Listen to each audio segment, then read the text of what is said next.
Dear students, आज हम JEE main 2021 के 26 फरवरी का मॉर्निंग पेपर डिस्कस करेंगे। फिजिकल केमिस्ट्री का पार्ट उसका हम डिस्कस करने जा रहे हैं। तो देखते हैं बच्चों किस तरीके के क्वेश्चन थे और किस तरीके से उनको सॉल्व करना था। बच्चों ये जो सेकंड क्वेश्चन था 26 फेब मॉर्निंग शिफ्ट का, इसमें पूछा गया था, ये सॉल्वे प्रोसेस पे बेस्ड है बच्चों, ये सॉल्वे प्रोसेस पे बेस्ड है और बहुत ही मतलब कॉमन जो है ये फैक्ट है। सभी बच्चों को ये बताया जाता है कि सॉल्वे प्रोसेस इंपॉर्टेंट है। कई बार इस पे JEE main question, JEE advance भी क्वेश्चन पूछ चुका है, तो आई होप आप सबने ये याद कर रखा होगा। पूछा था इसमें कुछ जो रिएजेंट्स हैं, रिएक्टेंट्स हैं, उनको हाइड किया हुआ है कुछ प्रोडक्ट्स को, और पूछा हुआ है आइडेंटिफाई द ABC। तो बच्चों सॉल्वे प्रोसेस की जो रिएक्शन होती है जिसमें हम सोडियम बाइकार्बोनेट का प्रिपरेशन करते हैं, उसमें यहाँ पे NH3A से रिएक्ट करता है इन प्रेजेंस ऑफ CO2 और अमोनियम कार्बोनेट बना रहा है। तो बच्चों वो रिएक्शन क्या है, सबको याद होना चाहिए कि वो अमोनिया का जो सॉल्यूशन है वाटर में, उसमें हम कार्बोनेशन करते हैं, कार्बन डाइऑक्साइड मिक्स करते हैं, तो उससे अमोनियम कार्बोनेट बनता है फर्स्ट ऑफ ऑल। तो जो हमारा A जो सब्सटेंस है वो होगा हमारा वाटर मॉलिक्यूल। देन फिर नेक्स्ट स्टेप में हमें अमोनियम कार्बोनेट के सॉल्यूशन में कुछ मिलाया B और उससे बना अमोनियम बाइकार्बोनेट। तो B क्या होगा बच्चों, देखो जितने भी कार्बोनेट सॉल्ट के सॉल्यूशन होते हैं, अगर उसके एक्वस सॉल्यूशन में हम एक्सेस ऑफ CO2 मिला दें, ज्यादा CO2 मिला दें, तो बाइकार्बोनेट बन जाता है। जैसा कि आपने लाइम वाटर टेस्ट में पढ़ ही रखा है कि अगर हम लाइम वाटर में CO2 डालेंगे तो मिल्कीनेस प्रोड्यूस होगा। तो वो मिल्कीनेस प्रोड्यूस होता है कैल्शियम कार्बोनेट के फॉर्मेशन की वजह से, CaCO3। फिर उसमें हम जब एक्सेस ऑफ CO2 मिलाते हैं, एक्सेस ऑफ CO2 मिलाते हैं उसके सॉल्यूशन में, तो फिर बन जाता है बच्चों कैल्शियम बाइकार्बोनेट, और कैल्शियम बाइकार्बोनेट जो बनता है उसकी वजह से मिल्कीनेस डिसअपियर हो जाता है। मैं जस्ट आपको रिकॉल करवा रहा हूं, वही चीज यहां होगी कि आप यहां पे CO2 मिलाओगे एक्सेस में तो अमोनियम बाइकार्बोनेट बना। तो इसलिए जो सब्सटेंस यहाँ पे हमसे पूछा गया है B, वो रहेगा हमारा CO2। तो B के लिए CO2 हो गया। नेक्स्ट स्टेप में अमोनियम बाइकार्बोनेट जो है उसको NaCl के साथ, उसका जो NaCl मिक्स करके उसमें और जो प्रोडक्ट बनाए C, वो पूछा हुआ है हमसे कि ये क्या होगा। तो बच्चों यहाँ पे हमें मिलेगा सोडियम बाइकार्बोनेट, जिसको कूलिंग टावर में कूल करके सोडियम बाइकार्बोनेट को प्रेसिपिटेट आउट किया जाता है। तो ये सोडियम बाइकार्बोनेट आ जाएगा C के लिए। तो जो आंसर आ रहा है बच्चों 4 है, A वाटर है, B CO2 है एंड C जो है सोडियम बाइकार्बोनेट है। अब बच्चों देखते हैं नेक्स्ट क्वेश्चन कौन सा आया था। नेक्स्ट क्वेश्चन जो है बच्चों, थर्ड क्वेश्चन भी फिजिकल केमिस्ट्री से था। The presence of ozone in troposphere. बच्चों बहुत ही प्यारा क्वेश्चन मुझे लगा, क्योंकि ज्यादातर बच्चे एनवायरमेंटल केमिस्ट्री चैप्टर जो है उसको इग्नोर करते हैं, उससे घबराते हैं और उसको इंटरेस्ट लेके नहीं पढ़ते हैं। वहीं पे अगर आप इंटरेस्ट लेके उस चैप्टर को पढ़ते हो तो बहुत इजीली आपको वो मार्क्स दे जाता है चैप्टर और आपकी रैंक को बढ़ा जाता है। तो बच्चों उसमें जो एनवायरमेंटल केमिस्ट्री में एनवायरमेंटल पोल्यूशन में बताया हुआ है ट्रोपोस्फेयर एंड स्ट्रेटोस्फेयर। तो ये क्वेश्चन की ब्यूटी क्या है, क्यों अच्छा लगा है क्वेश्चन मुझे, क्योंकि इन्होंने पूछा है क्वेश्चन में एनटीए ने कि presence of ozone in troposphere, और पहला ऑप्शन दिया है प्रोटेक्ट फ्रॉम UV रेडिएशन। तो ज्यादातर बच्चे यहीं फंस गए होंगे और सबको बच्चों को याद रहता है कि ओजोन लेयर जो है वो हमें अल्ट्रावायलेट रेडिएशन से प्रोटेक्ट करता है। तो ज्यादातर बच्चों ने ये आंसर हो सकता है लगाया हो। लेकिन बच्चों वो जो ओजोन लेयर है जो हमें UV रेडिएशन से प्रोटेक्ट करता है, वो ट्रोपोस्फेयर में नहीं। ट्रोपोस्फेयर होता है अर्थ से 10 किलोमीटर तक का रेंज में जो डस्टी एनवायरनमेंट है। और फिर आता है अपना स्ट्रेटोस्फेयर। तो स्ट्रेटोस्फेयर के अपर पार्ट में ओजोन लेयर होता है, वो हमें UV रेडिएशन से प्रोटेक्ट करता है। बट जब हम उसमें जो पार्टिकुलेट पोल्यूशन है उसमें जब हम वो पढ़ते हैं स्मोक, फोटोकेमिकल स्मोक, तो वहां हमें बताया गया है NCERT में कि फोटोकेमिकल स्मोक जो होता है, ऑक्सीडाइजिंग स्मोक, उसमें ओजोन होता है।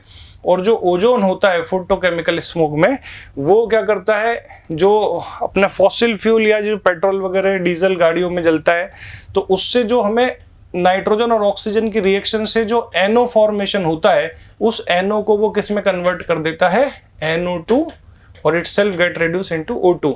और ये जो इंग्रेडिएंट है ओजोन एंड NO2, ये ऑक्सीडाइजिंग स्मोक बनाते हैं, फोटोकेमिकल स्मोक। तो बहुत अच्छा क्वेश्चन है। Presence of ozone in troposphere क्या करता है? Generate photochemical smoke, oxidising nature का स्मोक जो होता है। तो ये एक फैक्ट है जो कि हमें याद होना चाहिए, और क्वेश्चन बहुत बढ़िया है। तो इस तरह से एनवायरमेंटल केमिस्ट्री को इंटरेस्ट लेके अगर आप पढ़ते हो तो ये आपको बहुत इजीली मार्क्स दे जाएगा। तो बच्चों अब बढ़ते हैं नेक्स्ट क्वेश्चन की तरफ। बच्चों फोर्थ क्वेश्चन भी जो आया था वो फिजिकल केमिस्ट्री से था, मैच करवाना था। किससे रिलेटेड है? Electronic configuration, periodic table. Periodic table से रिलेटेड है ऑब्वियसली, क्योंकि यहाँ पे हमको पूछा हुआ है आयनाइजेशन एनर्जी किलोजूल, किलोजूल में उसका ऑर्डर हमें मैच करना है, कुछ सर्टेन कॉन्फ़िगरेशन। बच्चों हम खूब अच्छे से तैयारी करते हैं क्लास में कि जो आयनाइजेशन एनर्जी का जनरल ऑर्डर होता है वो क्या होता है? Left to right periodic table में left to right ionization energy बढ़ता है, और वो किस लिए बढ़ता है? ये बढ़ता है Z इफेक्टिव के बढ़ने से, प्रोपोर्शनल टू Z इफेक्टिव। अब क्या है बच्चों, लेफ्ट टू राइट जो है कॉन्फ़िगरेशन अगर हम लिखें सेकंड पीरियड का तो 2s1, फिर इसके बाद आएगा अपना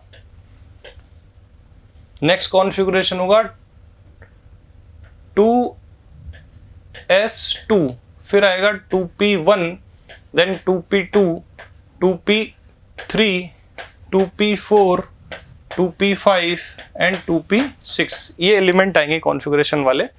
अब बच्चों इसमें क्या है कि हमने देखा था कि, या हमको ये पता होना चाहिए कि 2s2 कॉन्फ़िगरेशन जो होता है इसमें पेनिट्रेशन इफेक्ट की वजह से इसकी जो आयनाइजेशन एनर्जी होती है वो 2p1 कॉन्फ़िगरेशन से ज्यादा हो जाती है, और 2p3 जो होता है, 2p3 जो होता है बच्चों, इसकी आयनाइजेशन एनर्जी जो है हाफ फिल्ड कॉन्फ़िगरेशन होने की वजह से 2p4 से ज्यादा होती है, तो यहाँ प्लेस होता है। तो जो ओवरऑल सारे फैक्टर्स को मिला के जो आयनाइजेशन एनर्जी का ऑर्डर आता है वो आता है 2s1, फिर उसके बाद ये आ जाएगा 2p1, देन 2s2, ये एक्सेप्शन आया ड्यू टू पेनिट्रेशन इफेक्ट, और उसके बाद आएगा अपना 2p4 डायरेक्ट, 2p4 क्योंकि इससे ज्यादा हो गया हाफ फील्ड इलेक्ट्रॉनिक कॉन्फ़िगरेशन जो कि ज्यादा स्टेबल होते हैं उसकी वजह से 2p3 कॉन्फ़िगरेशन। अब देखो आप इसको ध्यान रखो और इससे अपन इस क्वेश्चन को सॉल्व करेंगे। ये ऑर्डर हमेशा वैलिड होगा सेकंड पीरियड एलिमेंट्स के लिए, चाहे वो आयनाइजेशन एनर्जी फर्स्ट का ऑर्डर निकालना हो हमें या आयनाइजेशन एनर्जी सेकंड। तो इन्होंने एक कॉन्फ़िगरेशन दिया हुआ है हमें 2s2, तो 2s2 देखो ये वाला, तो ये हो गया अपना A। फिर उसके बाद दिया है 2p4, तो 2p4 जो हो गया अपना ये रहा B। फिर उसके बाद दिया है 2p3, तो 2p3 हो गया हमारा C वाला ऑप्शन, और फिर 2p1 दिया है D वाला ऑप्शन। इट मींस जो सबसे ज्यादा आयनाइजेशन एनर्जी होनी चाहिए वो C की होनी चाहिए, तो C को हमें मिलाना चाहिए इसमें सबसे ज्यादा वैल्यू से, क्योंकि ये सबसे ज्यादा आयनाइजेशन एनर्जी देने वाला कॉन्फ़िगरेशन हमें मिल रहा है, तो C को मिलना चाहिए 4 से। देन सेकंड नंबर पे आना चाहिए B, तो B जो है वो सेकंड हाईएस्ट आयनाइजेशन एनर्जी जो है उससे मिला उसको। फिर आना चाहिए हमारा उसके बाद A वाला 2s2, तो वो थर्ड हाईएस्ट से मिला, ठीक है। और उसके बाद सबसे लास्ट में आना चाहिए 2p1 जिसको कि अपन लीस्ट वैल्यू से मैच कर दें। तो हमारी जो मैचिंग बन रही है एज पर ऑल फैक्टर्स वो बन रही है कि A2, B3, C4 and D1, तो A2, B3, C4 and D1। तो करेक्ट आंसर क्या होना चाहिए बच्चे? इसका फर्स्ट होना चाहिए।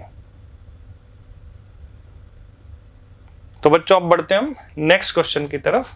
नेक्स्ट क्वेश्चन जो था हमारा फिफ्थ क्वेश्चन, ये फिजिकल केमिस्ट्री फिजिकल इनऑर्गेनिक वाले पार्ट से था। तो इसमें क्या पूछा हुआ है देखो, ये दो स्टेटमेंट हमको दिए हुए हैं, तो ये एसर्शन रीजन टाइप का क्वेश्चन है, तो पढ़ लेते हैं। देखो क्या कहता है statement, dipole dipole interaction are the only non covalent interaction resulting in hydrogen bond formation. तो पहले यहीं पे एनालाइज कर लेते हैं बच्चों कि क्या डाइपोल डाइपोल इंटरेक्शन की वजह से हाइड्रोजन बॉन्ड बनता है? नहीं, गलत बात है। क्यों? क्योंकि जो हाइड्रोजन बॉन्ड बनता है, अगर आपने अच्छे से तैयारी की हो तो वो फ्लोरीन, ऑक्सीजन या नाइट्रोजन, जनरली इनसे जब हाइड्रोजन जुड़ा होता है तो ये एक बहुत ही पोलर बॉन्ड बन जाता है, कोवेलेंट बॉन्ड। और इनके पास इस तरह के मॉलिक्यूल जिसमें ये स्ट्रक्चर मिल रहा हो आपको, और उसके पास कोई ऐसा मॉलिक्यूल या एटम आ जाए जिसके पास लोन पेयर हो, जैसे मान लो यहाँ पे नाइट्रोजन ले लेते हैं तो लोन पेयर है, तो लोन पेयर के साथ इसका अट्रैक्शन डेवलप होता है और यहाँ पे हाइड्रोजन बॉन्ड बनता है। तो इसमें क्या है, यहाँ पे पार्शियल नेगेटिव चार्ज है, ये पोलर है, यहाँ पे पार्शियल पॉजिटिव चार्ज है, और ये जो लोन पेयर है नाइट्रोजन का, ये जो लोन पेयर है ये पार्शियली नेगेटिव है, और इस लोन पेयर का होना कंपलसरी है हाइड्रोजन बॉन्डिंग के लिए।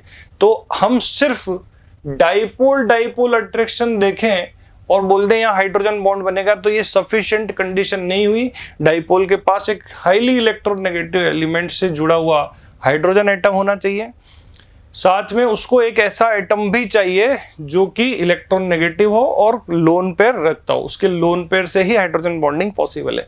तो इसलिए first statement is incorrect. Clear बच्चों? अब देखते हैं सेकंड स्टेटमेंट क्या बोलता है हमसे।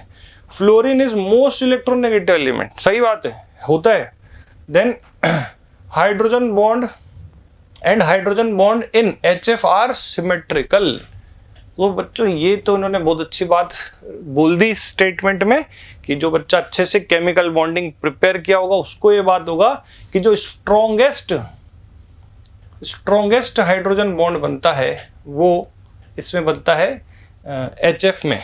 और वो सिमेट्रिकल क्यों उसको बोला जाएगा? सिमेट्रिकल इसलिए बोला जाएगा कि इसमें जनरली क्या होता है, हाइड्रोजन बॉन्ड की लेंथ होती है ज्यादा और कोवेलेंट बॉन्ड की लेंथ कम होती है। लेकिन इस केस में HF के केस में, जैसे मान लो मैं पहले एक HF बना दूं आपके, ये F हो गया, ये H और फिर FH और यहाँ पे हाइड्रोजन बॉन्ड, तो इसकी जो बॉन्ड लेंथ है दोनों तरफ की, जैसे एक को अगर मैं X बताऊं और दूसरे को Y बताऊं, हाइड्रोजन बॉन्ड और कोवेलेंट बॉन्ड की लेंथ, तो दोनों की लेंथ अप्रोक्सीमेटली बराबर आती है, इसलिए इसको हम बोल रहे हैं कि सिमेट्रिक हाइड्रोजन बॉन्ड है। अदरवाइज नॉर्मली क्या होगा, जैसे मान लो अमोनिया के हाइड्रोजन बॉन्ड को हम देखेंगे तो नाइट्रोजन हाइड्रोजन का जो कोवेलेंट बॉन्ड होगा उसकी लेंथ कम होगी, और नेक्स्ट नाइट्रोजन हाइड्रोजन का जो नाइट्रोजन है उससे इसका होगा हाइड्रोजन बॉन्डिंग, तो ये लेंथ ज्यादा होगी।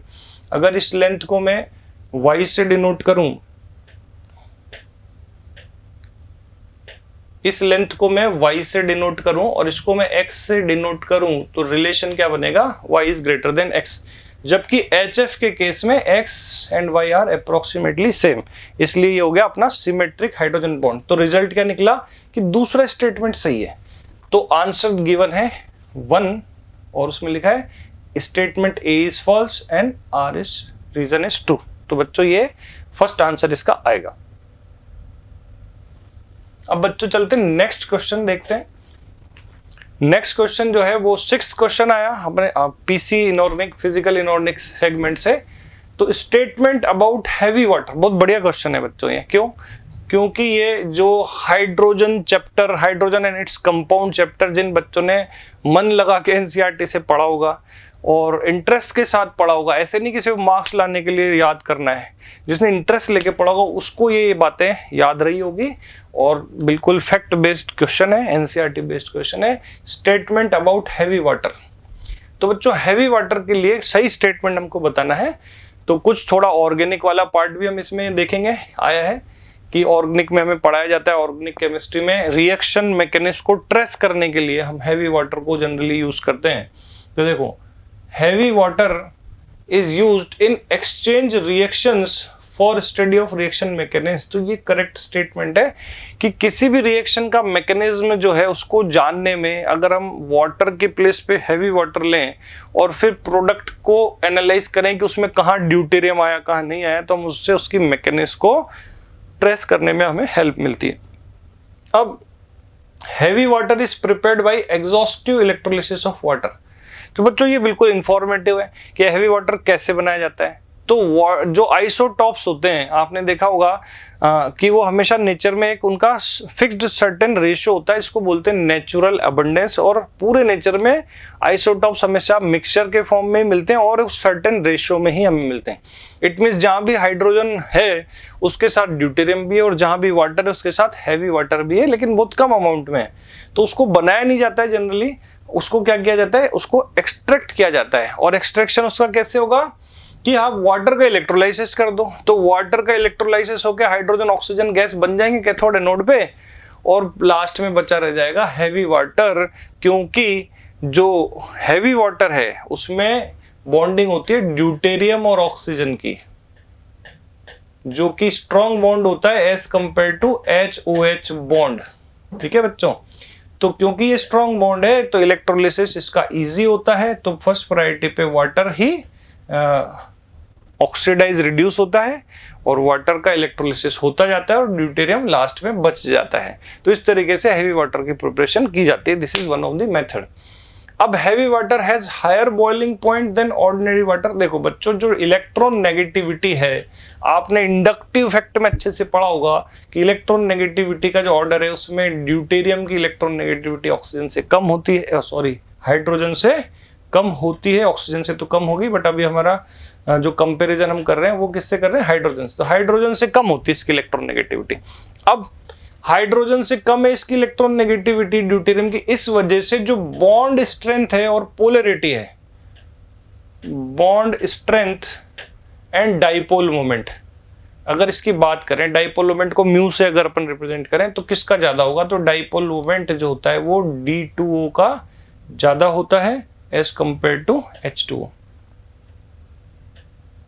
देखते हैं,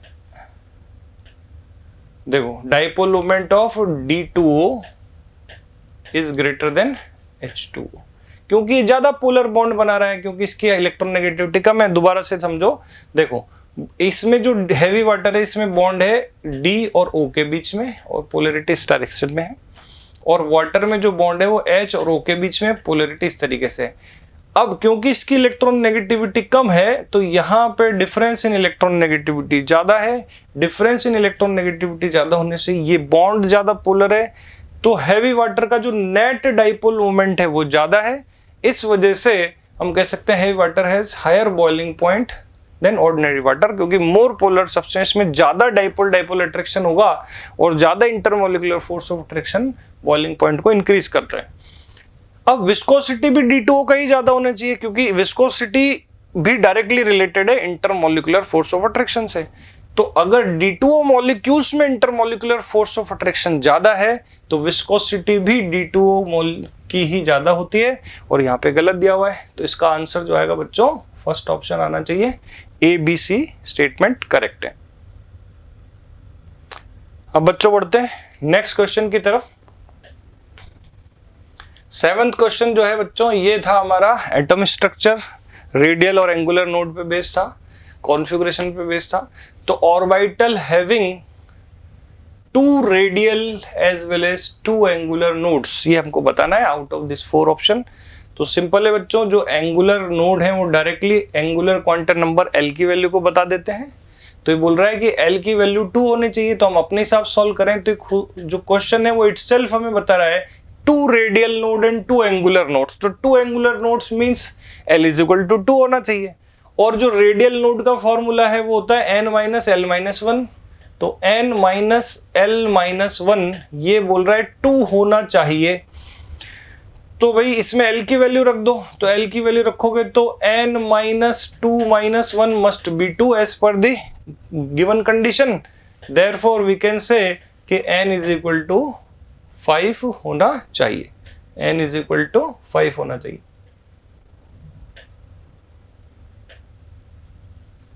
तो ये n इज इक्वल टू 5। अब n इज इक्वल टू 5 मतलब 5th शेल का कोई ऑर्बिटल हो, और L इज इक्वल टू 2 मतलब D हो, तो आंसर डायरेक्ट आएगा 5D।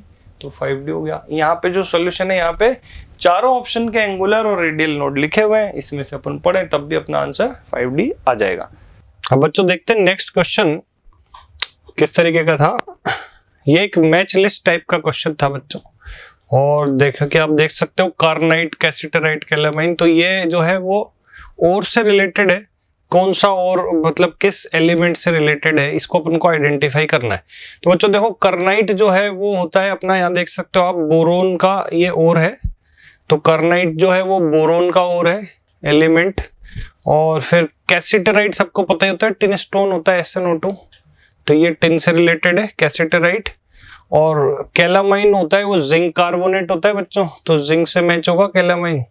और क्रायोलाइट जो है वो बहुत ही कॉमन है अपना, एल्यूमिनियम फ्लोराइड है ये, सोडियम एल्यूमिनियम फ्लोराइड, तो ये इससे मैच होगा। तो मैचिंग इस तरह की से होनी चाहिए, A सेकंड B फर्स्ट, तो ये सेकंड ऑप्शन में ही दिया हुआ है देखो, A second B first C 4 and D 3, ये मैच हो गया, तो ये आंसर है बच्चों।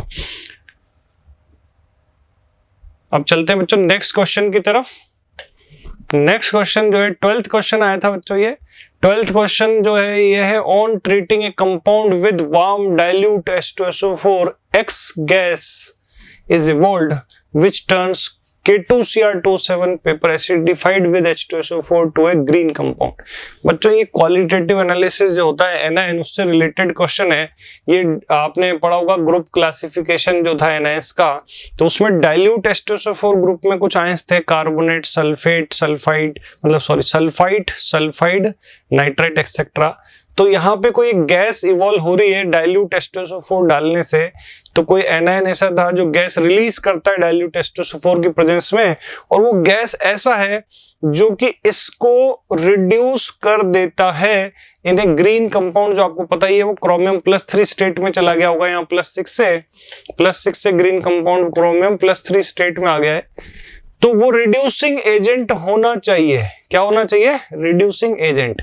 तो रिड्यूसिंग एजेंट क्या होगा, तो देख सकते हो बच्चों ये जो भी सॉल्ट था उसमें H2SO4 डालने से कौन सी गैस बनेगी? SO2 गैस, क्योंकि SO2 में सल्फर जो होता है बच्चों वो +4 स्टेट में होता है, और क्योंकि ये सल्फर का हाईएस्ट ऑक्सीडेशन स्टेट नहीं है, सल्फर +4 से +6 तक और फर्दर ऑक्सीडाइज हो सकता है, और जो भी अपनी ऑक्सीडेशन स्टेट को बढ़ा सकता है, जो भी अपनी ऑक्सीडेशन स्टेट को इंक्रीज कर सकता है, वो as a reducing agent role play कर सकता है।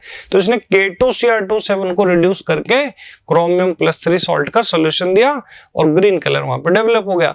तो डाइल्यूट ये अपने पास कोई सॉल्ट होगा जो कि किसका सॉल्ट होना चाहिए? अगर SO2 गैस दे रहा है तो SO3 2- सॉल्ट होना चाहिए, जो कि इसका ग्रुप रिएजेंट डाइल्यूट H2SO4 के प्रेजेंस में SO2 गैस रिलीज करता है, जो कि लाइम वाटर टेस्ट पॉजिटिव देगा, और वो तो कार्बन डाइऑक्साइड भी देता है। तो उससे डिफरेंस करने के लिए हम K2Cr27 टेस्ट करके देखते हैं, और उसका ग्रीन अगर वो हो जाता है तो हम उसको आइडेंटिफाई करते हैं एज ए SO2 गैस, क्योंकि ये रिड्यूसिंग एजेंट का रोल प्ले कर रहे हैं।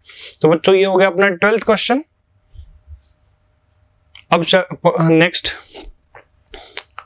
अब बच्चों चलते हैं नेक्स्ट क्वेश्चन की तरफ।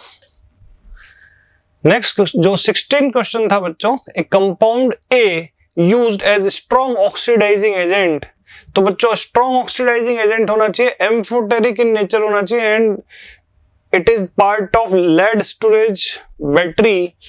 तो बच्चों ये तो बिल्कुल सिंपल सी बात हो गई, लेड स्टोरेज बैटरी में जो हमारा कंपाउंड लेते हैं हम PbO2 कैथोड पे इसका रिडक्शन होता है लेड स्टोरेज बैटरी में, तो ये लेड स्टोरेज बैटरी का पार्ट भी हो गया, और ये क्योंकि लेड का सॉल्ट है तो एम्फोटेरिक भी हो गया, और क्योंकि ये इसमें +4 ऑक्सीडेशन स्टेट में है लेड, और आपको पता होगा इनर्ट पेयर इफेक्ट में आपने पढ़ा होगा कि लेड +4 से ज्यादा स्टेबल होता है lead +2 due to inert pair effect. तो उस वजह से lead +4 is very unstable and function as a strong oxidising agent. So बच्चों आंसर आ जाएगा आपका फर्स्ट ऑप्शन। तो अब बढ़ते हैं नेक्स्ट क्वेश्चन की तरफ।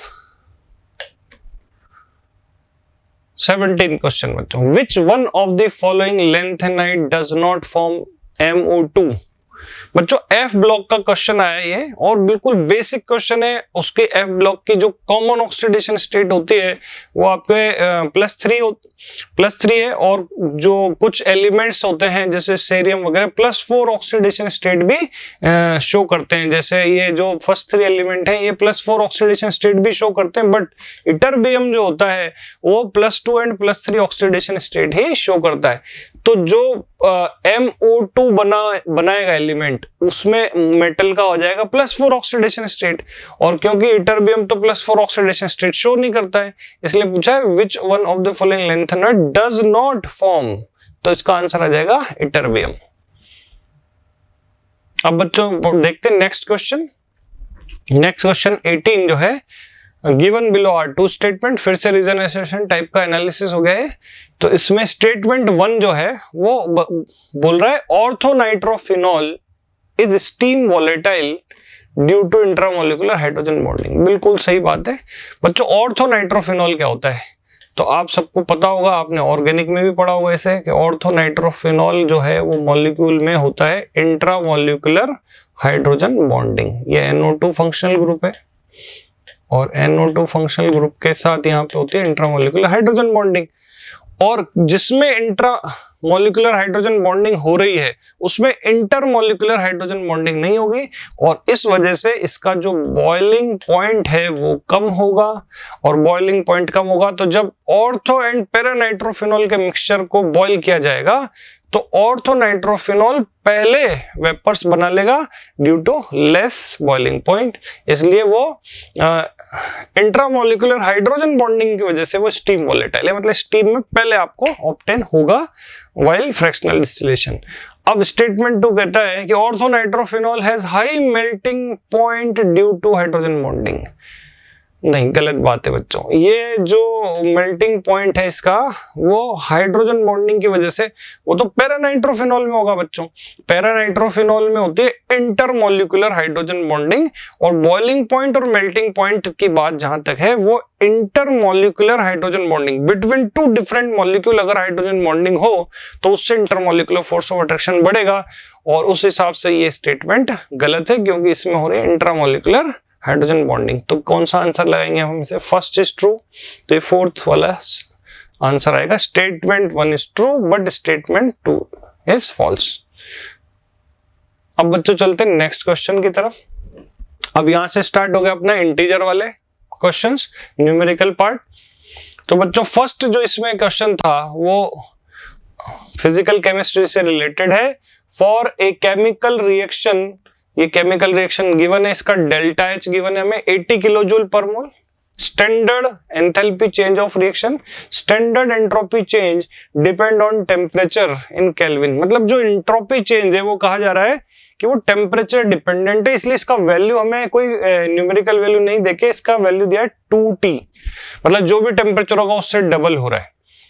तो minimum temperature at which the process will become spontaneous. बताओ भाई क्या टेम्परेचर है जिसपे प्रोसेस स्पॉन्टेनियस हो जाएगा? तो कांस्टेंट टेम्परेचर प्रेशर पे गिब्स इक्वेशन से हम स्पॉन्टेनिटी प्रेडिक्ट करते हैं, और at constant temperature and pressure process having delta G negative will be spontaneous. तो डेल्टा G का जो गिब्स इक्वेशन है वो आपको पता ही है, delta G is equal to होता है delta H minus T delta S। तो डेल्टा G नेगेटिव मतलब ये जो है ये लेस देन 0 होना चाहिए, तो ये कंडीशन आप देख सकते हो, लेस देन 0 कर दिया हमने इसे, और इसमें डेल्टा S का वैल्यू रख दिया 2T, और डेल्टा H अब यहाँ पे क्या किया देखो, ये है जूल्स पर केल्विन, यहाँ दिया हुआ किलो जूल, तो आपको दोनों को किलो जूल दोनों को एक ही यूनिट में रखना है, तो यहाँ पे आप इसको जूल में कन्वर्ट करोगे तो ये 80,000 जूल हो जाएगा। और फिर हम इससे T कंडीशन निकालेंगे तो T2T स्क्वायर हो जाएगा ग्रेटर देन 80,000, T स्क्वायर हो जाएगा ग्रेटर देन 40,000, तो T आ जाएगा अंडर रूट लेके ग्रेटर देन 200। इट मींस हमें ये इंफॉर्मेशन मिल रही है कि ये टेम्परेचर का, इस प्रोसेस का जो टेम्परेचर है वो 200 केल्विन या इससे ग्रेटर होगा, तभी ये प्रोसेस स्पॉन्टेनियस हो पाएगा। तो जो मिनिमम टेम्परेचर जिस पे ये स्पॉन्टेनियस होना शुरू हो जाएगा वो है आपका 200 केल्विन। तो इसका आंसर जो आ जाएगा इंटीजर में 200 आएगा। अब बच्चों चलते हैं नेक्स्ट क्वेश्चन की तरफ। Second numerical, the number of significant figures in the given value. तो बच्चों सिग्निफिकेंट फिगर जो है वो आप इसको साइंटिफिक नोटेशन में पहले तो कन्वर्ट कर लिया करें। तो 5.00 कितने जीरोज हैं, 2 2 एंड ये एक्स्ट्रा एक, तो 00 फिर से 0 और 20 इंटू 10 टू द पावर। अब हमने यहाँ पे इसको 4 डिजिट्स आगे शिफ्ट किया तो 10 टू द पावर 4 हमें मिलेगा, जो कि इसमें ऐड होगा तो ये हो जाएगा 10 टू द पावर +1। ये वैल्यू आ गई हमारे पास साइंटिफिक नोटेशन में, 10 टू द पावर +1। अब बच्चों इसमें जो हमें सिग्निफिकेंट फिगर रीड करने हैं, तो देखो नॉन जीरो डिजिट सिग्निफिकेंट है ये, बिटवीन 2 नॉन जीरो डिजिट जितने भी जीरोस होंगे वो सब सिग्निफिकेंट होते हैं, और डेसिमल प्लेस के बाद वाले जो जीरो होते हैं जहां भी आए वो सब सिग्निफिकेंट होते हैं। तो इट मींस इसके तो सारे फिगर जो यहाँ दिख रहे हैं सब सिग्निफिकेंट है। तो काउंट कर लेते हैं 1 2 3 4 5 6 7 8, तो ऑल 8 फिगर्स आर सिग्निफिकेंट, तो इसलिए इसका आंसर होगा 8। ठीक है बच्चों, तो इसका सही आंसर है 8, और अब एनटी ने भी इसका आंसर फाइनल किया है 8। तो बच्चों बढ़ते हैं नेक्स्ट क्वेश्चन की तरफ। Third question, an exothermic reaction, exothermic मतलब डेल्टा एच नेगेटिव होगा इसका, has an activation energy 30 kilojoule per mole, the energy change during the reaction is -20 kilojoule. क्योंकि एक्सोथर्मिक है तो नेगेटिव तो आना ही है। When activation and then activation energy for the reverse reaction is, तो बच्चों बहुत ही सिंपल क्वेश्चन है काइनेटिक्स का, जिसमें हम सबको ये पढ़ना होता है, सबको पता होगा आई होप कि डेल्टा एच जो होता है रिएक्शन का वो होता है activation energy of forward reaction minus activation energy of backward reaction. अब बच्चों डेल्टा एच जो है उसकी जगह यहाँ पे हमको अभी एनर्जी की बात कर रहे हैं तो हम लिख देंगे delta E reaction is equal to activation energy of forward reaction minus activation energy of backward reaction. अब डेल्टा ई रिएक्शन जो है वो दिया हुआ है हमें 20 किलो जूल पर मोल, तो मैं लिख देता हूँ -20 किलो जूल, और activation energy of forward reaction दिया हुआ है 30 किलो जूल, और हमसे पूछा हुआ है activation energy of reverse reaction बताएं। तो activation energy of reverse reaction जो आएगा बच्चों वो कितना आ जाएगा, आप देख सकते हो, इसको इधर इंटरचेंज करेंगे हम तो वो आ जाएगा 50 किलो जूल। तो इसमें लिखा हुआ है कि भी इन किलो जूल बताएं, तो इंटीजर आंसर आ जाएगा हमारा 50 रहेगा। तो बच्चों बढ़ते हैं नेक्स्ट क्वेश्चन की तरफ। फोर्थ क्वेश्चन है, कंसिडर द फॉलोइंग रिएक्शन। अब बच्चों ये रिएक्शन दिखाई दे रहा होगा आपको। अब the quantity of electricity required in Faraday to reduce 5 mole of MnO4 is. तो बच्चों सबसे पहले तो ये रिएक्शन दिया हुआ है हमें, बैलेंस रिएक्शन, ऐसे फिर भी एक बार चेक कर लेना चाहिए। तो ये जो बैलेंस रिएक्शन हमें मिला हुआ है इसमें 1 मोल जो है MnO4 माइनस, उसको रिड्यूस करने के लिए 5 मोल इलेक्ट्रॉन की रिक्वायरमेंट होगी। अब 5 मोल इलेक्ट्रॉन का जो चार्ज होगा वो हो जाएगा 5 फेराडे। ठीक है, 5 मोल इलेक्ट्रॉन का चार्ज क्या हो जाएगा, 5 फेराडे। और यहां पे हमसे कहा गया है कि required to reduce 5 mole of permanganate. तो देख सकते हो आप, इसमें 1 mole of permanganate require 5 faraday electricity और चार्ज, देयरफॉर फिर क्या होगा इस रिलेशन से, 5 mole of permanganate will require 25 faraday. और इसमें बोला गया है कि फेराडे में कितने फेराडे, तो डायरेक्ट हमको वैल्यू बोल ली है इंटीजर में 25। तो ये हो गया अपना फोर्थ क्वेश्चन। अब बच्चों बढ़ते हैं नेक्स्ट क्वेश्चन की तरफ। Fifth question, a certain gas ओबे this equation, the value of dz by dp at constant temperature is xb upon rt, the value of x is। तो बच्चों ये मॉडरेट टाइप का क्वेश्चन है, घबराने की कोई बात नहीं है इसमें। अगर आपने अच्छे से रियल गैस वगैरह पढ़ा है तो इसमें हो क्या रहा है कि ये जो p V minus B is equal to RT, इसको फॉलो कर रहा है कोई गैस। तो इसमें अगर हम इसको कंपेयर करें 1 मोल गैस के लिए for n is equal to 1 van der Waals equation से, तो हम देख सकते हैं इसमें जो a वाला टर्म होता है, वांडरवाल कांस्टेंट a वाला जो टर्म है वो मिसिंग है। इट मींस यहाँ पे फोर्स ऑफ अट्रैक्शन नेग्लिजिबल है और जो साइज ऑफ मॉलिक्यूल का फैक्टर वो डोमिनेट कर रहा है। तो इससे इसमें जब फोर्स ऑफ अट्रैक्शन नेग्लिजिबल होता है बच्चों, तो कौन सा डेविएशन शो करती है real gases? Force of attraction की वजह से होता है नेगेटिव डेविएशन, और अगर फोर्स ऑफ अट्रैक्शन नेग्लिजिबल हो, साइज का इफेक्ट डोमिनेट कर रहा हो, तो होता है पॉजिटिव डेविएशन। वो किससे पता लगता है हमें? Compressibility factor Z। तो इससे बनाते हैं, देखो तो इसमें क्या हो जाएगा, PV minus PB is equal to RT, और फिर इसको हम राइट साइड में शिफ्ट कर दें तो PV is equal to RT minus PB हो जाएगा, नहीं प्लस PB। और अगर हम इसको RT से डिवाइड कर दें पूरी इक्वेशन को, डिवाइडेड बाई RT, तो क्या हो जाएगा, ये PV अपॉन RT को तो लिख दिया जाएगा Z, और RT by RT 1 plus PB upon RT। तो बच्चों ये तो हो गई आपकी इक्वेशन। तो यहाँ पे आप देख सकते हो Z is equal to 1 plus PB upon RT। अब क्या किया बच्चों, इसको हमें निकालना है कांस्टेंट टेम्परेचर पे डिफरेंशिएशन करना है Z का विद रिस्पेक्ट टू प्रेशर। तो 1 का डिफरेंशिएशन 0 हो गया, और ये जो डिफरेंशिएशन हुआ इसमें B अपॉन RT कांस्टेंट है, और P का डिफरेंशिएशन 1 हो गया। तो ये अपने पास जो एक्सप्रेशन आया dZ बाई dP का, वो आ गया B अपॉन RT, और वो गिवन है हमें XB अपॉन RT। तो अगर इसको कंपेयर करेंगे तो हमें X की वैल्यू मिल जाएगी 1, और इसलिए इसका आंसर हो जाएगा 1। अब चलते हैं बच्चों नेक्स्ट क्वेश्चन की तरफ। 6 क्वेश्चन बच्चों। तो ये क्वेश्चन जो है वो कहता है ए होमोजीनियस आइडियल गैस रिएक्शन, मतलब यहाँ पे सारी गैसेस आइडियल गैसेस हैं और होमोजीनियस रिएक्शन है क्योंकि सब आपस में मिक्स्ड है, is carried out in A 25 litre flask. तो हमें वॉल्यूम गिवन है, टेम्परेचर गिवन है 27 degree Celsius. The initial amount of AB2 was 1 मोल, हमें स्टार्टिंग में 1 मोल AB2 इसमें गिवन था, और फिर उसके बाद ये डिसोसिएट हुआ और A और B के मोल्स बने, and the equilibrium pressure was 1.9 atm। तो फाइनली जब इक्विलिब्रियम यहाँ सेट हुआ तो सबका मिला के टोटल प्रेशर 1.9 atm हो गया। तो अब इस बेसिस पे इसका जो Kp का जो भी वैल्यू आ रहा है एक्सप्रेशन से, वो गिवन है x इंटू 10⁻²। तो फाइंड x, मतलब आपको इसका Kp कंस्ट्रक्ट करना है, बनाना है, और उसमें से x की वैल्यू बतानी है। तो चलो स्टार्ट करते हैं बच्चों।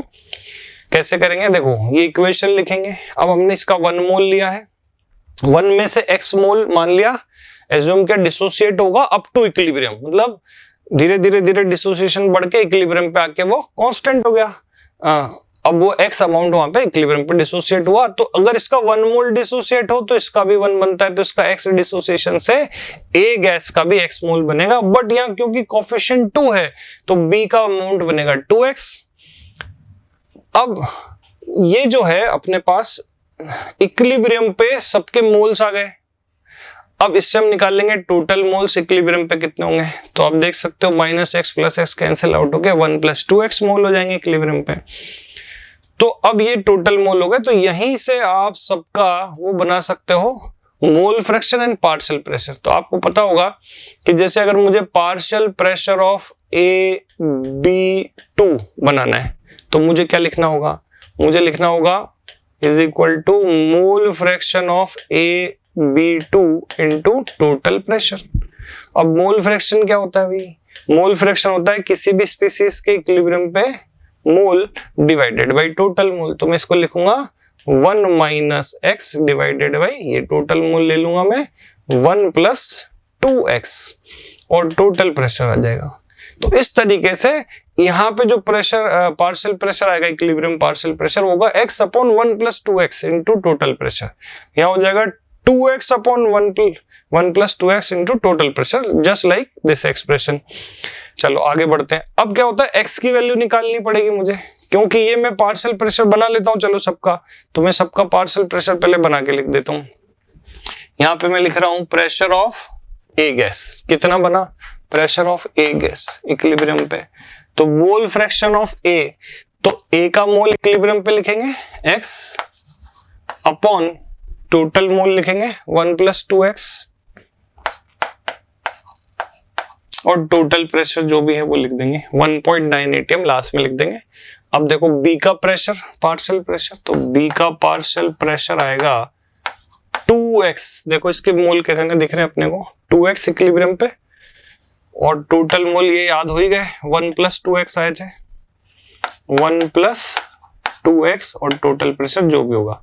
फिर इसका Kp का एक्सप्रेशन लिखेंगे, तो देखो Kp का एक्सप्रेशन कैसा आएगा, यहाँ पे एक बार लिख लेते हैं, Kp = आएगा A का partial pressure of A multiplied by B के पार्शियल प्रेशर की power 2 partial pressure of B square divided by partial pressure of AB, तो पार्शियल प्रेशर ऑफ AB2। अब बच्चों ये जो वैल्यूज हैं पार्शियल प्रेशर की, ये हम यहाँ पे पुट कर देंगे, और Kp का एक्सप्रेशन हमारा ये बन के आ रहा है, Kp का एक्सप्रेशन, ठीक है। अब अगर इसमें देखो टोटल प्रेशर हमें गिवन है 1.9 atm, वो प्लेस कर दें और x रख दें, तो फिर हमें Kp का एक्सप्रेशन पूरा मिल जाएगा। ये जो क्वेश्चन था बच्चों, इसमें खास बात क्या है, कैलकुलेशन काफी ज्यादा है इसमें, कैलकुलेशन ज्यादा होने की वजह से ये थोड़ा टाइम टेकिंग क्वेश्चन था। अगर आप फिर नेक्स्ट अटेम्प्ट में इस तरह का क्वेश्चन देखो, तो पहले बाकी क्वेश्चंस को कंप्लीट करना चाहिए और टाइम सेव करने की कोशिश करना है, और फिर लास्ट में जब बाकी जो क्वेश्चन जो एक ही शॉट में अपन टिक सकते हैं या एक तुरंत आंसर कर सकते हैं, उनको कंप्लीट करने के बाद ऐसे क्वेश्चन को टाइम देना है, क्योंकि इसमें अगर हम टाइम जरूरत से ज्यादा दे दें इस क्वेश्चन को, तो हो सकता है अपना टाइम मैनेजमेंट डिस्टर्ब हो जाए। तो आपको तुरंत इसको आइडेंटिफाई करना होता है पढ़ के कि इसमें कैलकुलेशन लंबा जा रहा है, और फिर उसके बाद इसको बाद में सॉल्व करें। देखो ठीक है, तो अब फिर से रिवाइज करें क्या क्या मैंने, 1 मोल था, 1 मोल में से x मोल डिसोसिएट हुए इक्विलिब्रियम पे, x और 2x मोल बने, इससे टोटल मोल बन गया मेरा 1 + 2x, और उससे सबका पार्शियल प्रेशर निकल के आ गया, Kp के एक्सप्रेशन में रख दिया, और Kp का एक्सप्रेशन हमारा तैयार है। अब हमें क्या चाहिए बच्चों, x की वैल्यू चाहिए। x क्या है, कितना मोल डिसोसिएट हुआ, तो हम कहां से इसमें अरेंज करें, तो उसके लिए ये दिया हुआ है वॉल्यूम 25 लीटर, टेम्परेचर, ठीक है, और दिया हुआ है हमें मोल। तो देखो अब हम ये सब आइडियल गैसेस है, लिखा हुआ आइडियल गैसेस, तो आइडियल गैस इक्वेशन जो है उसको यूज कर सकते हैं, PV = nRT। तो अगर टोटल प्रेशर रखें तो टोटल मोल आएगा, तो टोटल प्रेशर गिवन है 1.9 atm, तो यहां रख दिया 1.9 atm, वॉल्यूम गिवन था 25, टोटल मोल जो था वो 1 + 2x है, और यहां पे हमको लिखना है R का वैल्यू, और ये हो गया अपना टेम्परेचर 0.082, ये R का वैल्यू हो गया। सॉल्व कर लिया बच्चों, सॉल्व करके हमें x की वैल्यू मिल गई 0.465, बस इसमें रख दी 0.465 की पावर 3, 1.9 का स्क्वायर, और बाकी यहाँ पे रख दिया, सॉल्व कर दिया, आंसर इसका आ गया हमारे पास 72.9 × 10⁻² Kp का एक्सप्रेशन, और 10⁻² इंटू x है, तो इसका मतलब यहाँ पे x की वैल्यू हमें 72.9 मिल रहा है, और इंटीजर क्वेश्चन है तो हम इसको राउंड ऑफ करके आंसर देंगे 73। तो बच्चों क्वेश्चन केमिकल इक्विलिब्रियम चैप्टर का है, जो हम क्लासेस में सीखते हैं, जिस तरह की प्रैक्टिस करते हैं एकदम उसी तरीके का क्वेश्चन है, बट इसमें कैलकुलेशन पार्ट थोड़ा लेंदी है, और इस तरह का क्वेश्चन जरूर कर सकते हैं हम, लेकिन इसको करने के लिए, इसके मार्क्स गेन करने के लिए स्मार्टनेस क्या रखनी है कि बाकी क्वेश्चंस को जल्दी कंप्लीट करना है, और इसके लिए टाइम बचा के रखना है। अब बच्चों बढ़ते हैं नेक्स्ट क्वेश्चन की तरफ। 7th क्वेश्चन, ये बहुत ही सिंपल। अब जैसे इस तरह के क्वेश्चन में आप टाइम सेव कर सकते हो, क्योंकि ये तो इंफॉर्मेटिव है, और रेगुलर अगर आप केमिस्ट्री के नोट्स रिवाइज कर रहे हैं, बुक्स एनसीईआरटी वगैरह पढ़ रहे हैं, तो आपको ये चीजें बिल्कुल टिप्स पे हो जाएंगी। देखो, dichromate ion is treated with base, the oxidation number of chromium in product formed is. तो बच्चों जो डाइक्रोमेट आयन होता है और जो क्रोमेट आयन होता है, ये दोनों एक दूसरे के साथ डायनामिक इक्विलिब्रियम में एग्जिस्ट करते हैं किसी भी सॉल्यूशन में, और ये जो इक्विलिब्रियम है वो देख सकते हो इस तरीके का है, आप खुद भी बैलेंसिंग से इसको बैलेंस कर सकते हो। लेकिन ये आपको पता होना चाहिए कि क्रोमेट और डाइक्रोमेट एक दूसरे के साथ म्यूचुअली डायनामिक इक्विलिब्रियम में एग्जिस्ट कर रहे हैं। तो अब इसमें क्या होगा, बेस अगर आप मिलाते हो तो लीच-एडलर प्रिंसिपल अप्लाई कर दो। रिएक्टेंट का कॉन्सेंट्रेशन बढ़ाने से इक्विलिब्रियम किस डायरेक्शन में जाता है, इक्विलिब्रियम जाता है फॉरवर्ड डायरेक्शन में। तो जो डाइक्रोमेट है वो बेसिक मीडियम में it will be converted into chromate ion, और क्रोमेट आयन में क्रोमियम का ऑक्सीडेशन स्टेट पूछा जा रहा है, वो आप चेक कर सकते हो, +6 आएगा, इसलिए इसका आंसर हो जाएगा 6। तो सिंपल क्वेश्चन रहा बच्चों, इंफॉर्मेटिव है और ये एक कॉमन इंफॉर्मेशन है हर एक अच्छे स्टूडेंट को जो सिंसियरली प्रिपरेशन कर रहा है जेईई मेन और एडवांस के लिए, तो उसको ये बात पता होनी चाहिए और होती है। तो बच्चों बढ़ते हैं अब नेक्स्ट क्वेश्चन की तरफ। 8th question. तो बच्चों इस क्वेश्चन में 224 ml वॉल्यूम दिया हुआ है SO2 का, है ना, एनटीपी कंडीशन, 298 केल्विन है ये और 1 ATM है, ठीक है। इस pass through 100 ml of 0.1 m NaOH solution. इसका मतलब ये एसिड है और ये बेस है, तो यह न्यूट्रलाइजेशन रिएक्शन होगी, एसिड बेस के न्यूट्रलाइजेशन से सॉल्ट बनेगा। द नॉन वोलेटाइल सॉल्यूट, तो जो सॉल्ट बना उसके लिए बात हो रही है, non volatile solute produced is dissolved in 36 gram of water. तो हमने एक सॉल्यूशन बना लिया उस सॉल्ट से। The lowering of vapour pressure of solution जो भी होगा वो दिया हुआ x into 10⁻⁻2 mm of Hg, then value of x is, और यहाँ पे हमें दिया हुआ है वाटर का, प्योर वाटर का वेपर प्रेशर, इसको हम लेते हैं P0 बोलेंगे, P0 vapour pressure of pure solvent. तो बच्चों सबको समझ में आ गया होगा, ये सॉल्यूशन एंड कॉलिगेटिव में RLVP टॉपिक का क्वेश्चन है। Relative lowering in vapour pressure सीधा जो है lowering in vapour pressure of solution.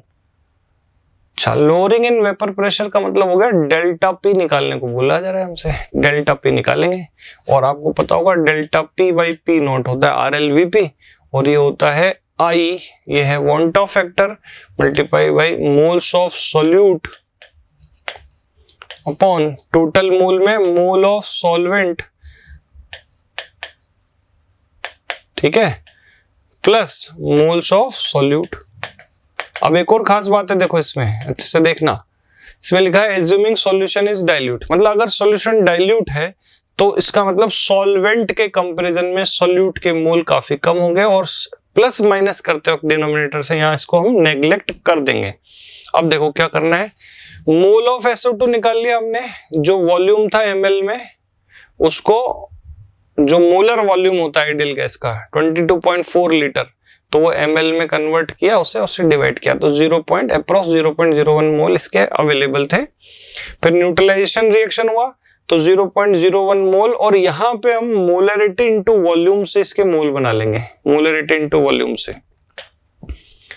तो मोलरिटी और वॉल्यूम, तो वॉल्यूम लीटर में होना चाहिए, देखो मोलरिटी क्या होता है, मोल बाई वॉल्यूम, तो मोल क्या होगा, मोलरिटी इनटू वॉल्यूम। मोलरिटी कितना दिया हुआ है NaOH का 0.1, और वॉल्यूम लीटर में कन्वर्ट करो इसे 0.1, तो इट मीन्स कितना हो गया 0.01 मोल। तो 0.01 मोल यहाँ पे NaOH का भी लिया, दोनों बिल्कुल इक्विवेलेंट अमाउंट में दिए हुए, इसलिए कंप्लीट न्यूट्रलाइजेशन होके 0.01 मोल सॉल्ट बना, और ये बनेगा in presence of water sodium hydrogen sulphide, sodium hydrogen sulphide. तो ये हो गया हमारा non volatile solute produce is dissolved in 0.36 gram water. तो अब यहाँ पे हमारे पास आता है RLVP कैलकुलेशन का स्टेप। तो देखो RLVP कैलकुलेशन स्टेप में P0 माइनस PS, ये हो गया डेल्टा P, इसी को बोलेंगे lowering in vapour pressure, divided by P0 original pressure of solvent is equal to वांटा factor mole of solute, mole of solvent, और मोल ऑफ सॉल्यूट डिनोमिनेटर में नेग्लेक्ट किए हुए हैं क्योंकि लिखा है एज्यूमिंग डाइल्यूट सॉल्यूशन। तो रख दिया हमने, ओरिजिनल प्रेशर P0 दिया हुआ है हमें, ये हो गया आपका 24 माइनस PS अपॉन 24। ये वांटा फैक्टर बच्चों, ये जो है ना सॉल्ट स्ट्रॉन्ग इलेक्ट्रोलाइट है ये, और ये टूटेगा हमारा Na plus and HSO4 minus ion में, और क्योंकि ये 100% आयनाइज होगा इसलिए इसके वांट ऑफ फैक्टर की वैल्यू हो जाएगी 2, क्योंकि ये 1 mole of this solute will dissociate to give 2 mole of ions. तो फिर फाइनल मोल और इनिशियल मोल का रेशो होता है हमारा वांट ऑफ फैक्टर। तो 1 मोल से 2 मोल बन रहे हैं आयंस, इसलिए इसका वांट ऑफ फैक्टर 2 है। तो ये रख दिया हमने 2। मोल ऑफ सॉल्यूट जो है 0.01 मोल है, और टोटल मोल जो है देखो 36 ग्राम वाटर कितना होगा 36/18। तो मोल ऑफ वाटर जो हो गए 2 वो यहां रख दिया हमने। अब देखो बच्चों, ये हो गया लोअरिंग इन वेपर प्रेशर, और इसको इधर शिफ्ट कर दें, 2 से 2 कैंसिल कर दें, तो 0.24 लोअरिंग इन वेपर प्रेशर है। अगर इसको इस तरीके के नोटेशन में लिखें x × 10⁻², तो हो जाएगा 24 × 10⁻², देन x की वैल्यू जो होगी आपके 24 आ जाएगी। तो ये आंसर हो गया 24, करेक्ट आंसर। तो अभी आफ्टर करेक्शन एनटीए का आंसर भी 24 ही है। समझ में आया बच्चों? अब बढ़ते हैं नेक्स्ट क्वेश्चन की तरफ। नेक्स्ट क्वेश्चन है 9th, और इसमें 3.12 gram of oxygen is absorbed, adsorption का क्वेश्चन है बच्चों सरफेस केमिस्ट्री में, on 1.2 gram of platinum metal. The volume of oxygen adsorbed per gram of adsorbent at this condition 180 300 kelvin in litre is. तो आपको litre में volume की value बतानी है पर ग्राम ऑफ प्लेटिनम। तो देखो बच्चों, सबसे पहले आपका जो ऑक्सीजन का मास है उसको मोल में कन्वर्ट किया, फिर उस जितने भी मोल ऑक्सीजन हमें एड्सॉर्ब हुआ है उसका हमने वॉल्यूम बना लिया। तो आइडियल गैस एज्यूम करते हुए वॉल्यूम हो गया nRT/P, और यहां पे मोल्स रख दिए, R का वैल्यू, टेम्परेचर गिवन है 300 केल्विन और प्रेशर 180 ये रहा। तो अब इससे जो अप्रोक्स आ रहा है 2.4 लीटर आ गया। तो 2.4 लीटर वॉल्यूम जो है आपके ऑक्सीजन गैस का यहाँ पे होना चाहिए। एक्चुअली क्या है कि टेम्परेचर वगैरह जो है वो कितना दिया है इसमें 300, तो एग्जैक्ट 300 है। तो अप्रोक्स ये 2.4 लीटर वॉल्यूम एड्सॉर्ब हो रहा है प्लेटिनम पे, लेकिन प्लेटिनम कितने ग्राम है 1.2 ग्राम, और हमसे क्या पूछा हुआ है the volume of oxygen adsorb पर ग्राम ऑफ द एड्सॉर्बेंट। तो हमें एक बार ये निकालना पड़ेगा कि पर ग्राम ऑफ एड्सॉर्बेंट कितना वॉल्यूम आ रहा है। तो ये हो गया volume of oxygen adsorb divided by mass of adsorbent. तो per unit mass of adsorbent यहाँ पे आ जाएगा 2 लीटर, और इन लीटर हमें वॉल्यूम बताना था, तो यहाँ पे आएगी वैल्यू 2। तो इसका आंसर गिवन है 2। बात समझ में आ गई होगी बच्चों? तो बच्चों अब देखते हैं नेक्स्ट क्वेश्चन, जो कि लास्ट क्वेश्चन है इस पेपर का, 10th क्वेश्चन। ये बच्चों बेस्ड है कोऑर्डिनेशन कंपाउंड में जो मेटल कार्बोनिल के स्ट्रक्चर्स होते हैं उसके ऊपर, कि वो स्ट्रक्चर अगर आपने ठीक से याद कर रखे हैं तो ये जो डेका कार्बोनिल डाईमैग्नीज कॉम्प्लेक्स है, तो ये पॉलीमेरिक कॉम्प्लेक्स है बच्चों डेका कार्बोनिल डाईमैग्नीज। तो इसमें जो मेटल है वो डायरेक्टली बॉन्डेड है, इसमें कोई भी ब्रिजिंग CO लिगेंड नहीं है। जैसा कि पूछा है number of bridging CO ligand, तो क्या होता है बच्चों, अगर ऐसी सिचुएशन होती इसके स्ट्रक्चर में, पहली बात तो ये इंफॉर्मेटिव है, लॉजिकल नहीं है। अगर आपने पढ़ा है और आपको याद है तब भी आप कर सकते हैं, और वैसे अगर आपको याद है तो बहुत ही इजी क्वेश्चन है कि इसके अंदर अगर कोई ऐसा कार्बन मोनोऑक्साइड प्रेजेंट होता तो उसे मैं बोलता ब्रिजिंग कार्बोनिल, बट वो तो है नहीं अभी अपने पास। तो पूछ रहा है कितने ब्रिजिंग कार्बोनिल हैं, तो आंसर क्या जाएगा 0। स्ट्रक्चर ये रहा इसका। तो बच्चों ये कंप्लीट हो गया आपका discussion. Thank you very much. Good afternoon students. आज हम 26 फरवरी का जो मॉर्निंग सेशन है उसके ऑर्गेनिक के पेपर का एनालिसिस करते हैं बच्चों। क्वेश्चन नंबर 1 है the structure of neoprene is. तो स्ट्रक्चर, नियोप्रीन की स्ट्रक्चर बतानी बच्चों, 4 से ऑप्शन आपको दे रखे हैं। अगर आप फर्स्ट ऑप्शन को ध्यान से देखेंगे तो ये ब्यूटा 1,3-डाइन और ये एक्राइलोनाइट्राइल से बना है बुना N। सेकेंड ऑप्शन जो देखेंगे बच्चों ये है आपके पास पॉली एक्राइलोनाइट्राइल। थर्ड ऑप्शन बच्चों जो है ये है हमारे पास नियोप्रीन, जिसे अपन ट्रांसपॉलीमर ट्रांसपॉलीक्लोरोप्रीन भी बोलते हैं। तो ये आंसर हो जाएगा। अगर फोर्थ ऑप्शन देखते हैं तो बच्चों ये मिलेमिन फॉर्मल्डिहाइड रेजिन है। ये क्वेश्चन सिंपली स्टेट NCERT से गिवन है, बहुत ही सिंपल कैटेगरी में अपन इसे कैटेगराइज करेंगे बच्चों। अब अपन बच्चों इसके नेक्स्ट नेक्स्ट क्वेश्चन को देखते हैं। Identify the major product A and B respectively in the following reaction of phenol. Phenol की रिएक्शन बच्चों, फिनॉल की रिएक्शन क्लोरोफॉर्म और NaOH से करा रखा है, तो वेरी फेमस रिएक्शन है ये, राइमर-टिमान फॉर्माइलेशन। जैसा कि आपको पता है इसका नाम है राइमर-टिमान फॉर्माइलेशन, तो फॉर्माइल ग्रुप जुड़ेगा, तो फॉर्माइल प्रीफिक्स किसका होता है? एल्डिहाइड का, तो एल्डिहाइड जोड़ दीजिए आप। अब बच्चों आपको पता है OH ग्रुप कौन सा डायरेक्टर है? OH ग्रुप जो है ऑर्थो पैरा डायरेक्टर है, तो देखिए बच्चों ये हमने ऑर्थो पे जोड़ दिया। ऑर्थो प्रोडक्ट मेजर क्यों बनता है? क्योंकि इसमें हाइड्रोजन बॉन्डिंग होती है।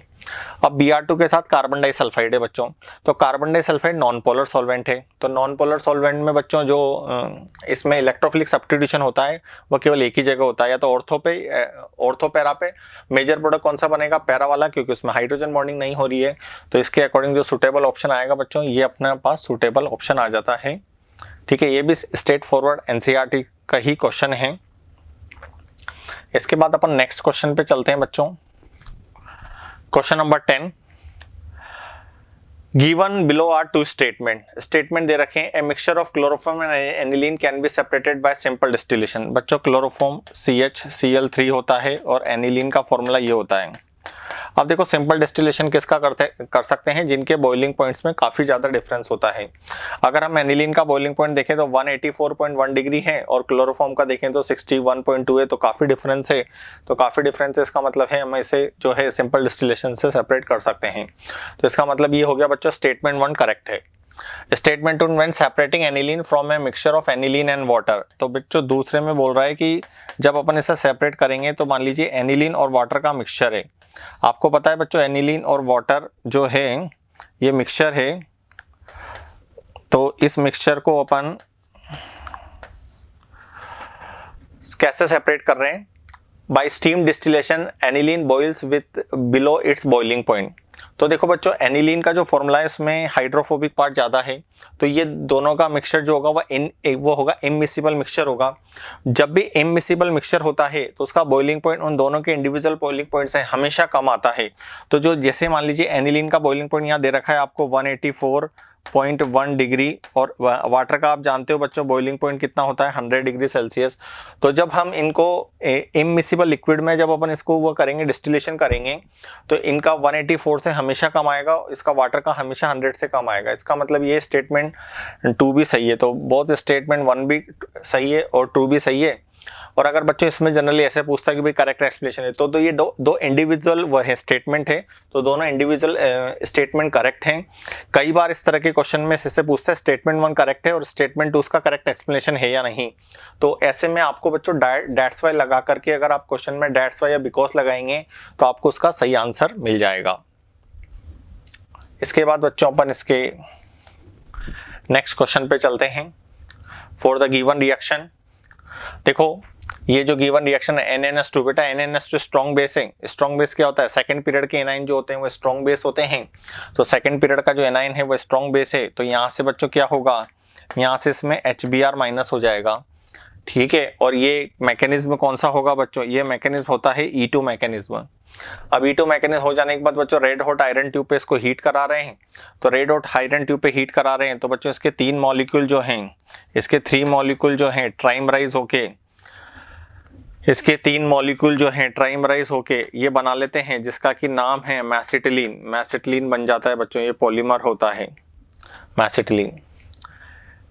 इसके बाद अपन इसका next question number 13, which of the following is false statement?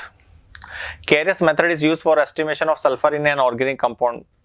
बच्चों ये स्टेटमेंट बिल्कुल सही है। केरियस मेथड अपन सल्फर के लिए करते हैं, जो सल्फर के जो कंपाउंड होते हैं उन्हें बेरियम सल्फेट के फॉर्म में प्रेसिपिटेट कराते हैं, फिर उसके बाद उनका जो है परसेंटेज एनालिसिस करके निकालते हैं। Carious method is used for estimation of nitrogen in an organic compound. तो बच्चों ये स्टेटमेंट बिल्कुल ये स्टेटमेंट जो है रॉन्ग हो गया। केरियस मेथड जो है वह सल्फर के लिए होता है। अब नाइट्रोजन के एस्टिमेशन के लिए कौन कौन से मेथड होते हैं? एक होता है जेल्डोल मेथड और दूसरा होता है ड्यूमा मेथड। फिर भी अपन सारे स्टेटमेंट देख लेते हैं। Phosphoric acid produce of an oxidation of phosphorus present in organic compound precipitate Mg2 by adding magnesium mixture. बच्चों मैग्नीशियम मिक्सचर क्या होता है? MgCl2 अमोनियम क्लोराइड अमोनिया का मिक्सचर होता है।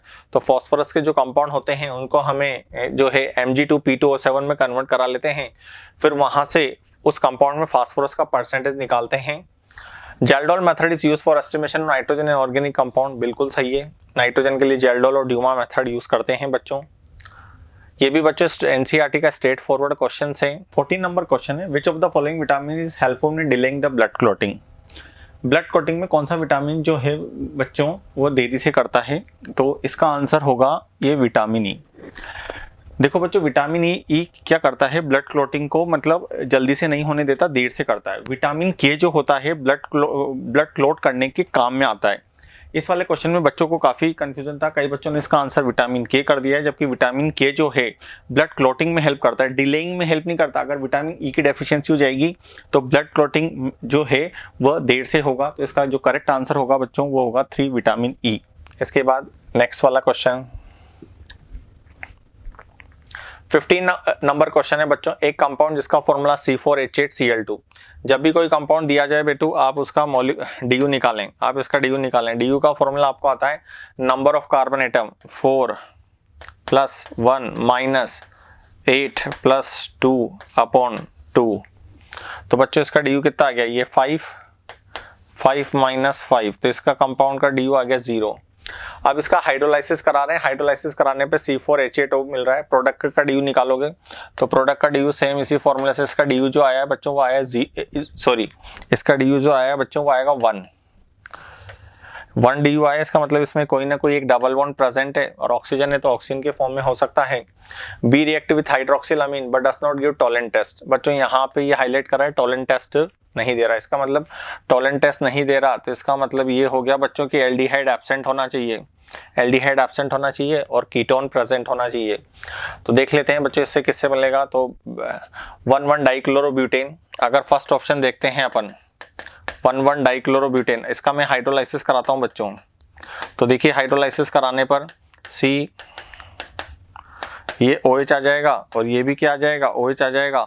एक कार्बन एटम पे 2 H क्या होते हैं बच्चों, अनस्टेबल। तो यहाँ से वाटर मॉलिक्यूल निकाल देंगे, तो वाटर मॉलिक्यूल निकलेगा तो ये इस तरीके से यहाँ पे एल्डिहाइड बनेगा। इसका मतलब ये एल्डिहाइड वाला ऑप्शन तो होगा नहीं क्योंकि टोलेंट टेस्ट नहीं दे रहा। 2,2 डाइक्लोरोब्यूटेन, 2,2 डाइक्लोरोब्यूटेन, ये 2,2 डाइक्लोरोब्यूटेन है लेकिन ये ब्यूटेनल लिख रहा है, एल्डिहाइड लिख रहा है, इसलिए ये वाला ऑप्शन भी गलत हो जाएगा।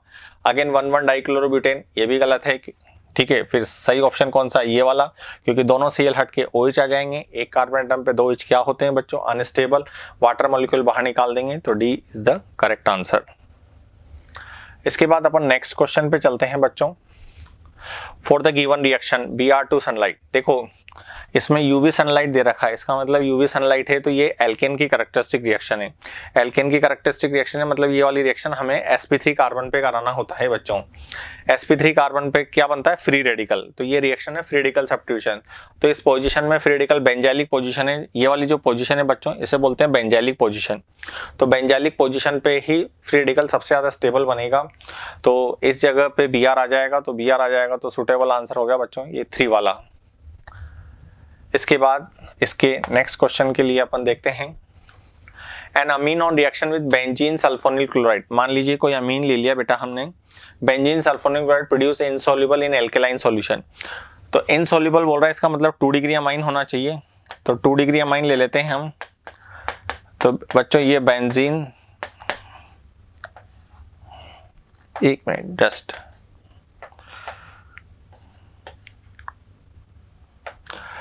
ये S double bond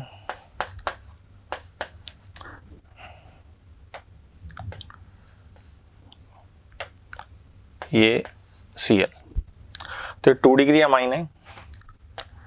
2 degree amine बच्चों ये SN2TH रिएक्शन करेगा, क्योंकmək हमने देखा था acid derivative any type of nucleophile SN2TH। तो ये R2N